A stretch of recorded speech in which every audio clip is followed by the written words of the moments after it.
Omulamuzi wa kkooti enkulu wano mu Kampala Vincent Okwang mu ttuntu lya leero akatyemulidde omubaka wa Nansana Munisipaali Wakayima Musoke nga bw'atali mu lukalala lw'abalonzi mu kitundu ekyo era akakiiko k'ebyokulonda kamulangirira mu bukyamu. Having made this due inquiry, I do find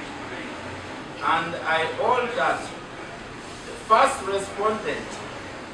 is named Wakayima Musoke Nsereko, having not been entered on the voters register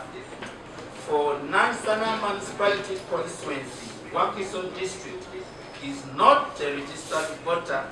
under Section 1, Subsection 1 of the Parliamentary Election Act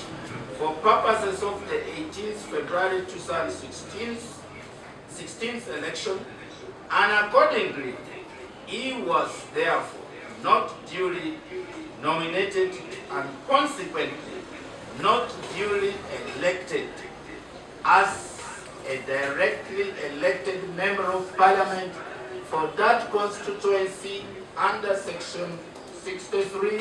subsection 6 of the Parliamentary Elections Act. Kino kiddiridde omusango gwatwalibwayo munna NRM Robert Kasule Ssebunya ng'awakanya okulondebwa kwa Wakayima Musoke ng'omubaka wa Nansana Munisipaali. Omulamuzi ono alangiridde munna NRM Robert Kasule Ssebunya ng'omubaka omutuufu omulonde ow'ekitundu kino akageri kaali nti ye yakwata ekyokubiri. Petitioner having polled a total of 23,415 votes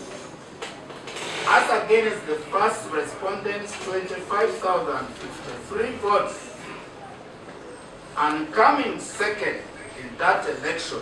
is hereby declared duly elected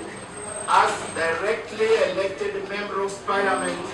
for Nansana Municipality Constituency. Wakayima olumaze okuwulira ensala y'omulamuzi eno n'ategeeza nga bw'atakkiriziganya nayo bw'atyo